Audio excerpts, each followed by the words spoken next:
आदरणीय श्री एनपी सिंह साहब, जो मैंने कहा तो पूरी तरह से निर्भ्रांत है, एक दृष्टि है, उसकी क्या क्या तैयारियां हुई है। पहले तो आपको ये दरअसल बोर्ड क्या होता है, बोर्ड का अभी आजकल 99% माँ बापों को तो यही नहीं पता।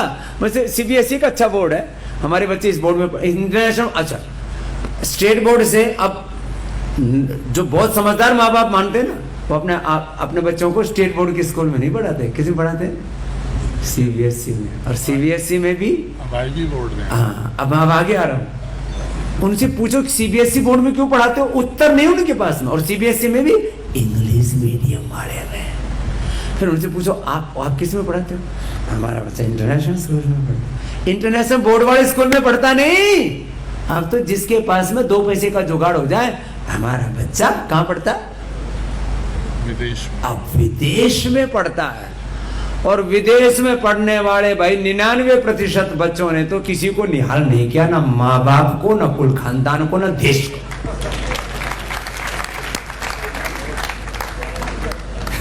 लेकिन फिर पैसे है ना, वो जो एक कम्युनिटी तैयार हो जाती है, पैसे वाले को कम्युनिटी में सब सिंह साहब कंपटीशन चलता है। अच्छा वो बच्चे जब 8वीं 10वीं में आते ना, अच्छा तू कहाँ जा रहा है? बोले मैं वहाँ ब्रिटेन जा रहा हूँ। तू कहाँ जा रहा है? मैं रसिया जा रहा हूँ। तू कहाँ जा रहा है? अब रसिया में अब कम हो गए, रसिया और यूक्रेन में भी कम हो गए, बम पढ़ा के बोल रहे हैं। मैं तू कहाँ जा रहा है? मैं ऑस्ट्रेलिया जा रहा हूँ। तू कहाँ पढ़ रहा है? मैं तो वहाँ पढ़ रहा हूँ। कहीं ना कहीं बाहर भागे, स्टेटस सिंबल हो गया। मैं इस देश और दुनिया में एक नया स्टेटस सिंबल बनाना चाहता हूँ कि मैं कहाँ पढ़ रहा हूँ, मैं भारतीय शिक्षा बोर्ड में पढ़ रहा हूँ। और ये उस बोर्ड की का वैधानिकता क्या, उसकी समकक्षता क्या, उसको कौन क्या मानता है देश दुनिया में, 2 बातें बड़ी महत्वपूर्ण है। तो इन 2 बातों के ऊपर और फिर इसको कैसे विस्तार देना है, ये इसकी लीगलिटी, जिसकी वैधानिकता, क्योंकि इसको सिंह साहब बताते हैं तो बहुत अच्छे से बता पाते हैं, क्योंकि बहुत बड़े प्रशासनिक अधिकारी रहे, बहुत सीनियर IAS ऑफिसर रहे। इन्होंने भी यात्रा अपने गांव से शुरू करके और शून्य से शुरू करके शिखर तक पहुंचे हैं। मेरे से एक दिन बोले कि मुझे अपने घर से पैसे लेने में बड़ा संकोच होता था, मैं स्कॉलरशिप पे पढ़ने को गौरव मानता था कि मैं अपने पुरुषार्थ से पढ़ रहा हूँ, ऐसा। और फिर मैंने इनको देखा, SDM से लेकर के, DM से लेकर के, कलेक्टर से लेकर के, और अपने डिपार्टमेंट में चीफ सेक्रेटरी होने से लेकर के, तो एक बहुत बड़े व्यक्तित्व हैं। मैं एक दिन बोल रहा था, कोई सिंह साहब जैसा मुझे आदमी बनाना हो तो पहले तो इनसे पहले मुझे पैदा होना पड़ता, क्योंकि मेरे साई में ज़्यादा। फिर उसके लिए बहुत पुरुषार्थ करते, तब जा करके कोई 60-65 साल में NP सिंह साहब जैसा व्यक्तित्व तैयार होता। भगवान ने तैयार करके हमारे पास भेज दिया, एक बड़े कार्य के निष्पादन के लिए। भगवान का ही काम है तो उन्होंने भेजा। तो सिंह साहब सबको ये भारतीय शिक्षा बोर्ड का पूरा उसका कंटेंट, उसकी वैधानिकता और उसके द्वारा कैसे पूरी शिक्षा की दिशाएं बदलेंगी। मैंने कहा ना, योग आयुर्वेद स्वदेशी की बात, अब शिक्षा की दिशा और चिकित्सा की दिशाएं भारत से तैयार होंगी, पतंजलि से तैयार होंगी। वो कार्य हो रहा है, इसके लिए गौरवान्वित महसूस कीजिए अपने आप को। बोले भारत माता की। सिंह साहब परम चेतना के साक्षात विग्रह, भारत की समस्त सामाजिक संस्कृति के अधिष्ठाता, स्वदेशी आंदोलन के ध्वजवाहक और भारत के भविष्य के लिए सतत संकल्पित योग ऋषि पूज्य स्वामी जी को प्रणाम करता हूँ। अभी पूज्य स्वामी जी ने अपनी अमृत वर्षा में भारतीय शिक्षा बोर्ड की आवश्यकता क्यों पड़ी, उसके उद्भव के पीछे कारक तत्व क्या रहे, उस संकल्प के विषय में आपने संकेत रूप में सार तत्व के रूप में बताया है। मैं आपको अपनी वार्ता को मुख्यतः 3 बिंदुओं पर केंद्रित करते हुए बहुत संक्षेप में पूरा करूंगा। पहला ये कि भारतीय शिक्षा बोर्ड की वैधानिकता क्या है। जैसा पूज्य स्वामी जी ने कहा कि मात्र असेसमेंट नहीं, बल्कि उसकी शिक्षण पद्धति और शिक्षा की प्रक्रिया के समस्त घटकों के साथ जुड़ा होगा। अर्थात उसकी अवधारणा, उद्देश्य, पाठ्यपुस्तकों की संरचना, पाठ्यचर्या की संरचना, पेडागॉजिकल अप्रोच, शिक्षण पद्धति, उसकी मूल्यांकन की पद्धति, असेसमेंट के पैटर्न, इन सारे पहलुओं पर भारतीय शिक्षा बोर्ड प्रत्येक घटक पर अपनी उपस्थिति रखेगा। मात्र असेसमेंट बोर्ड नहीं होगा। जैसे सामान्य रूप से जब भी बोर्ड की बात होती है, जैसे सीबीएसई भी है, तो सीबीएसई मुख्यतः असेसमेंट बोर्ड है, उसकी पुस्तकें एनसीईआरटी बनाती है। हमारा जो बोर्ड है वह अवधारित इसी धारणा पर हुआ था जो पूज्य स्वामी जी कह रहे थे कि भारतीय सांस्कृतिक मूल्यों से अभिसिंचित व्यक्तित्व का गठन जो वैश्विक नेतृत्व की दक्षता रख सके, वैश्विक नेतृत्व की क्षमता हो उसके अंदर पूरी कॉम्पिटेंसी हो, ग्लोबल कॉम्पिटेंसी हो, ग्लोबल सिटीजन हो, लेकिन मूल्यों के धरातल पर वह पूर्णतः भारत बोध के साथ हो। और जब हम भारत बोध की बात करते हैं तो भारत बोध किसी भौगोलिक क्षेत्र तक सीमित नहीं है। ऐसा नहीं है कि हम ग्लोबल सिटीजन पूरा वर्ल्ड है और जब हम भारत बोध की बात कर रहे हैं तो सिर्फ भारत के भौगोलिक क्षेत्र तक सीमित है। जब हम भारत के सनातन मूल्यों, सनातन संस्कृति और उसके समग्र बोध की बात करते हैं तो वह पृथ्वी के भी खगोलीय परिधि से पार करके पूरे ब्रह्मांडीय अस्तित्व के साथ मानव अस्तित्व को जोड़ने का कार्य करता है भारत बोध। जब हम ईशोपनिषद में कहते हैं ईशा वासुविदम सर्वम यत् किंचित जगत्याम जगत तेन तक तेन भुंजिता मां हृदय कस्व सिद्धनम, ये वाक्य जो हमारे ऋषि प्रज्ञाओं ने कहा, तो स्वाभाविक रूप से भारत बोध ये कहता है कि पृथ्वी पर मनुष्य ही नहीं बल्कि पृथ्वी के अन्य समस्त घटकों और पृथ्वी ही नहीं बल्कि ब्रह्मांड के समस्त आयामों और घटकों के मध्य के जो अंतर संबंध हैं उसमें एक एकत्व तत्व है, वो है ईश का तत्व। अब वो ईश क्या है? ईश ब्रह्म है, ईश वेदों का ऋत है, उपनिषदों का ब्रह्म है, बुद्ध का तथाता है, जैन धर्म का जिन है, कुरान का अल्लाह है, क्रिश्चियनिटी का गॉड है, किसी रूप में भी व्याख्यायित करें, लेकिन वह ईश तत्व, एकत्व का बोध कॉस्मिक फिलॉसफी के एग्जिस्टेंस को व्यक्त करता है, पूरे ब्रह्मांडीय अस्तित्व को व्यक्त करता है। ये भारत बोध है। बहुत एक छोटा सा उदाहरण देकर के मैं भारत बोध को बताऊं। आप जब कभी आपके बच्चे सभी जिस पद्धति से पढ़े हैं उनसे पूछा जाए कि सबसे महान सम्राट कौन है, तो स्वाभाविक रूप से हमारे बच्चे उसी सम्राट को महान बताएंगे, बादशाह को, राजा को, जिसने अधिक युद्ध जीते हैं, जिसने अपनी टेरिटोरियल जुरिस्डिक्शन को बहुत एक्सपैंड किया, जो कॉलोनियल कॉन्सेप्ट का व्यक्ति हो, जो औपनिवेशिक धारणा का व्यक्ति हो, उसने कितने क्रुएलिटी की, निर्दयता की, उस पर कोई बेनिवोलेंस पर, उसकी करुणा पर, उसके अन्य मानवीय मूल्यों पर कोई मूल्यांकन नहीं है। कितना बड़ा साम्राज्य स्थापित किया, यही पढ़ाया जाता है। और उस दिशा में जब बच्चे याद करते हैं तो कहते हैं नेपोलियन, सिकंदर, किस तरह के याद करते हैं, या औरंगजेब, अकबर, किसकी बात उठती है। लेकिन जो भारत बोध क्या कहता है, भारत बोध में स्पष्ट है कि हमारे यहाँ जो राजा सबसे महान कौन है, जो हमारे दादा दादी, नाना नानी की कहानियों में हमने सुना, वो है राजा हरिश्चंद्र। भगवान राम, सत्यशील और प्रज्ञा धारण करने वाले लोग, जो रितंबरा प्रज्ञा से युक्त रहा हो राजा, वही हमारे यहाँ महान सम्राट है। अशोक जैसे युद्ध जीतने वाले सम्राट को भी हमने महान सम्राट तब स्वीकार किया भारत बोध से जब उसने कलिंग युद्ध से वो द्रवित होकर के वो पूर्णतः करुणामय हुआ, मानवीय मूल्यों से आप्लावित हुआ, तब हम उसको कहते हैं कि महान सम्राट। ये भारत बोध है। बहुत सारे लोग सवाल पूछते हैं, इसलिए मैंने उदाहरण दिया कि भारत बोध है क्या। भारत बोध कोई ज्योग्राफिकल आइडियोलॉजी नहीं है।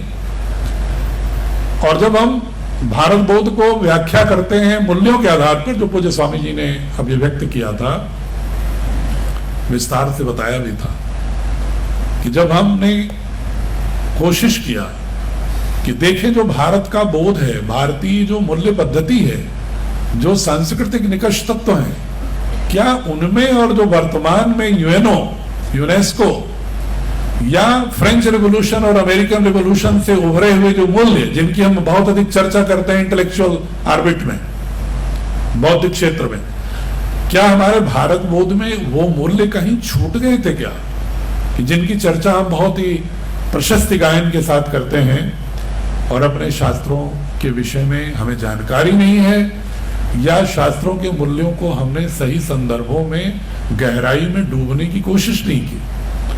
हमने उन मूल्यों को एकत्रित किया जो वैदिक मूल्य हैं, जो उपनिषद के मूल्य हैं, जो हमारे षड्दर्शन के मूल्य हैं, जो बौद्ध धर्म के मूल्य हैं, एट फोर्ड पाथ जो पूज्य स्वामी जी भी चर्चा कर रहे थे, या जैन धर्म के पंच महाव्रत की बात करते हैं, या सिख धर्म के नानक के उपदेशों की बात करते हैं, या गीता के समस्त मूल्यों और विशेषता 16वें अध्याय के दैवी संपत्ति गुणों की बात करते हैं। जब एक साथ हमने उनको एकत्रित किया, या मनुस्मृति के दशकम धर्म लक्षण को भी मैंने एक जगह जब रखा और विश्व के समस्त विश्वास पद्धतियों के मूल्यों को एक जगह संकलित किया और आधुनिकतम कहे जाने वाले सिविलाइज्ड वैल्यूज को, सभ्य मूल्यों को भी हमने जब एक जगह किया, तो भारत बोध के जो मूल्य थे उन मूल्यों पर भारी पड़ते हैं, महत्वपूर्ण हैं। वो जिन संदर्भों में इक्वलिटी, फ्रेटर्निटी, लिबर्टी की बात करते हैं, उससे वो तो सिर्फ मानव के सामाजिक तंतुओं के मध्य अंतर संबंधों में इक्वलिटी की बात करते हैं। वो तो फ्रेटर्निटी की बात करते हैं सिर्फ मानव के बीच, प्रकृति को तो दासी मानते हैं। वो लिबर्टी की बात करते हैं तो मानवीय शोषण से मुक्त होने की बात करते हैं सिर्फ। लेकिन हमारे यहां जो समानता है, हमारे भारत बोध में जो भ्रातृत्व है, वो संगक्षध्वम संवदध्वम सम्मोमनांश जानता देवा भागम यथा पूर्वे सम्मुज्जानना उपासते, वो भाव है। यत्र सर्वाणि भद्राणि आत्मन एव अनुपश्यति, जो सभी प्राणियों में हम स्वयं का स्वरूप देखते हैं और स्वयं में सभी प्राणियों को देखते हैं, इतना उदात्त भाव इक्वालिटी, फ्रेटर्निटी और लिबर्टी का भारत बोध में है। बाकी में बहुत सीमित और संकीर्ण बोध है। जब हम एट फोल्ड पाथ की बात करते हैं बुद्ध के, तो मुझे नहीं लगता कि दुनिया का किसी दर्शन उस तरह के अष्ट मार्ग की बात है, या पतंजलि के हम अष्टांग योग की जब बात करते हैं, मुझे नहीं लगता कि एक पूरी होलिस्टिक समग्र पद्धति आचरण के माध्यम से समाधि तक पहुंचने की कोई परंपरा, कोई प्रक्रिया किसी अन्य देश के किसी दर्शन और किसी फलसफे में है, मुझे तो नहीं मिला। मैंने पाश्चात्य दर्शन को बहुत टटोलने की कोशिश की। वहां तो ईसा के 7वीं शताब्दी तक ही इतिहास मिलता है, वो भी थेल्स जैसा फिलॉसफर, जो फिलॉसफी हमारे हजारों वर्ष के ऋग्वेद में पहले से ही वर्णित है, उसकी नकल मात्र लगती है। उससे पहले उनका कोई मौलिक अस्तित्व नहीं था, लेकिन हम उन विचारों के, उन उत्पादों के उपभोक्ता बनते चले जा रहे हैं। इसके पीछे किसी मनुष्य का दोष नहीं है, दोष है शिक्षा पद्धति का। हमारी शिक्षा पद्धति जो लॉर्ड मैकाले, लॉर्ड इसलिए मैं कह रहा हूं क्योंकि हाउस ऑफ कॉमन्स का मेंबर था, ब्रिटेन के लिए तो लॉर्ड ही था, लेकिन हमारे लिए एक विषधर सांप की तरह था, जिसने एक ऐसी शिक्षा पद्धति विकसित किया इस देश में कि अगर राजनीतिक स्वतंत्रता हमको मिल भी जाए तो सांस्कृतिक रूप से हम उपनिवेश सदैव पाश्चात्य विचारों के बने रहें, पाश्चात्य दर्शन के उपभोक्ता बने रहें, ऐसा हमें सीमित करने के लिए एक ऐसी शिक्षा पद्धति को विकसित किया।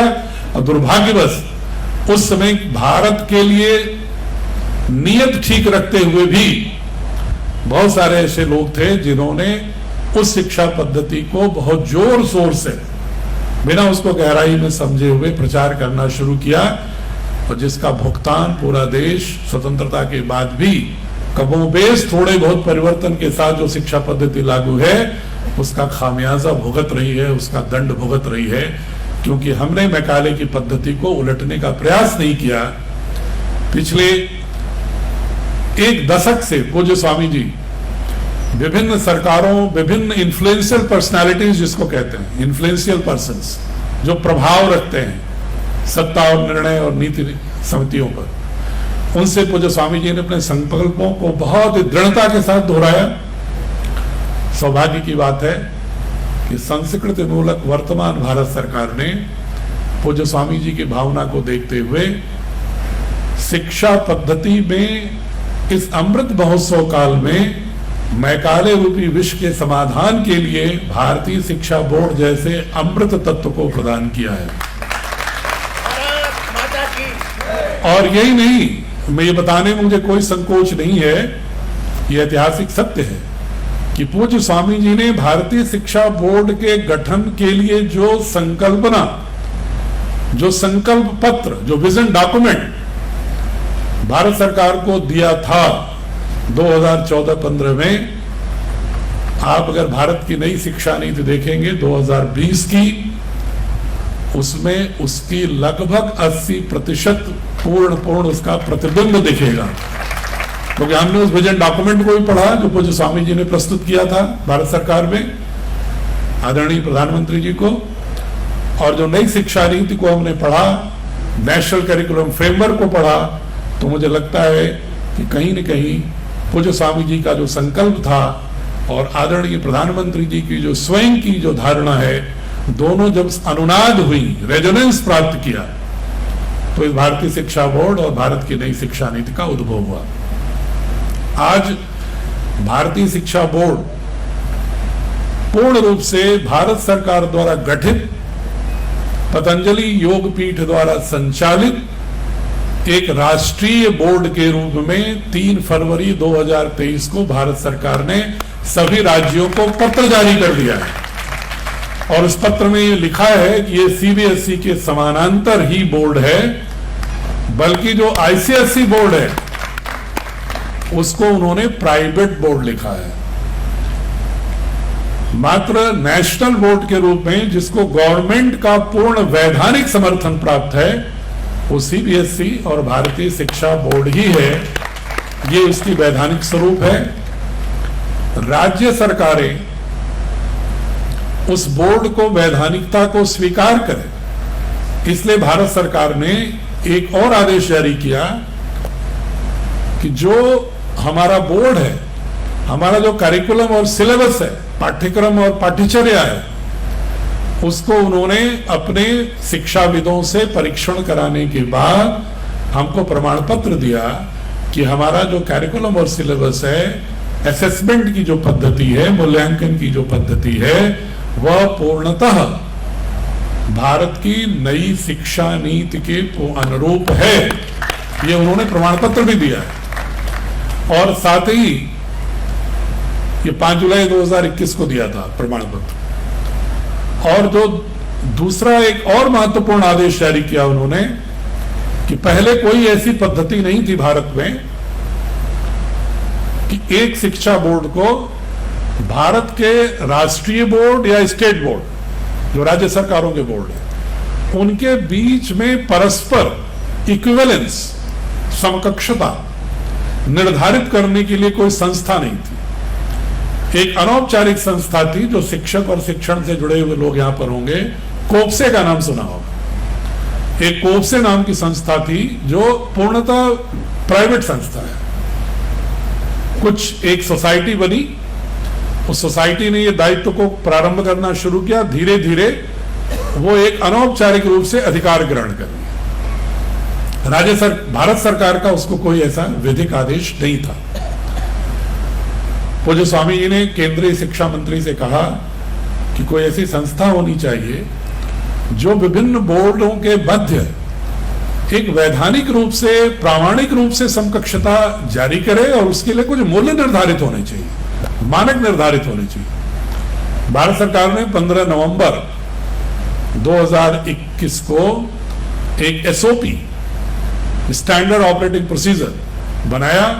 भारत सरकार ने उसको अनुमोदित किया और अपनी एक स्वायत्त शासी संस्था एसोसिएशन ऑफ इंडियन यूनिवर्सिटीज को उन्होंने अधिकार दिया कि भविष्य में जितने भी बोर्ड होंगे या वर्तमान में जो है उनके मध्य समकक्षता निर्धारित करने के लिए एआईयू को प्राधिकृत किया जाता है और भारत सरकार द्वारा जो मानक हैं उसके आधार पर ही बोर्ड की समीक्षा करेंगे। भारतीय शिक्षा बोर्ड को भारत सरकार द्वारा प्राधिकृत संस्था एआईयू ने इक्विवेलेंस दे दिया है, समकक्षता दे दिया है और यह 3 अगस्त 2022 को ही प्रदान कर दिया था कि भारत के समस्त वैधानिक बोर्ड के समकक्ष ये बोर्ड होगा। इसका अर्थ ये हुआ कि अगर कोई भारतीय शिक्षा बोर्ड में बच्चा पढ़ा है तो इंटर बोर्ड जो माइग्रेशन है, एक बोर्ड से पढ़ा हुआ बच्चा, जैसे सीबीएसई का बच्चा राजस्थान स्टेट बोर्ड में एडमिशन ले ले, राजस्थान स्टेट बोर्ड का बच्चा मध्य प्रदेश बोर्ड में जाएगा, ट्रांसफर हुआ किसी अधिकारी का या व्यवसाय की दृष्टि से आप कहीं स्थान को परिवर्तित कर दिए तो वहां एडमिशन हो जाए, केरल में जाए तो केरल में एडमिशन हो जाए, कोई बच्चे को कोई समस्या ना हो स्थानांतरण में, उसके लिए ये इंटर बोर्ड इक्विवेलेंस की बात होती है। तो आज की तारीख में, आज की दिनांक में, आज की तिथि में भारतीय शिक्षा बोर्ड से पढ़े हुए बच्चे भारत के समस्त बोर्ड के किसी भी बोर्ड में अगर यहां से ट्रांसफर होके जाते हैं तो उनके प्रवेश में वैधानिक मान्यता है। ये हुई वैधानिक स्थिति राज्यों से। और 12वीं से पढ़ने के बाद किसी भी यूनिवर्सिटी में, जी, पूज्य स्वामी जी ने सही संदर्भित किया है कि 12वीं के बाद किसी भी नौकरी के लिए, किसी भी शासकीय या गैर शासकीय एम्प्लॉयमेंट के लिए, रोजगार के लिए जो प्रमाण पत्र लगते हैं, क्योंकि हमारे संबद्धता में लिखित आदेश है, मैं सिर्फ उसको इन्फरेंस ड्रॉ नहीं कर रहा हूं, अनुमान के आधार पर नहीं बोल रहा हूं, उसमें लिखित भी है कि for all employment opportunities and for all admissions in higher education this equivalence will be valid across India. और जब अक्रॉस इंडिया होगी तो एआईयू संस्था जिसने हमको इक्विवेलेंस दिया है वही विदेशी जो विश्वविद्यालय हैं उनमें प्रवेश के लिए सीबीएसई या अन्य स्टेट बोर्ड के प्रमाण पत्रों को हस्ताक्षरित करती है, प्रति हस्ताक्षरित करती है, तभी एडमिशंस होते हैं। तो एआईयू ने वो अधिकार भी भारतीय शिक्षा बोर्ड को प्रामाणिक रूप से दे दिया है। कहीं भी बच्चा पढ़ सकता है दुनिया में, कहीं भी दुनिया में पढ़ सकता है। ये है इसकी पूर्ण भारतीय शिक्षा बोर्ड की वैधानिकता। राज्य सरकारें हमको अनुमति दें अपने राज्य में भारतीय शिक्षा बोर्ड के विद्यालयों को खोलने के लिए, चूंकि ये कंकरेंट लिस्ट में है शिक्षा, इसके लिए थोड़ी सी औपचारिकता कुछ राज्यों में शेष है, सब में प्रक्रिया चल रही है। 9-10 स्टेट्स ने दे दिया है, आपके यहां भी प्रचलित है पत्रावली। माननीय मंत्री जी से पूज्य स्वामी जी की बात हुई है, चूंकि एक औपचारिकता है ये, वो भी शीघ्र मिल जाएगा और हम अगले सत्र से राजस्थान में भी मान्यताएं देंगे, लेकिन उसका प्रोसेस अभी शुरू हो सकता है 1-2 महीने में। ये इसकी वैधानिक स्थिति।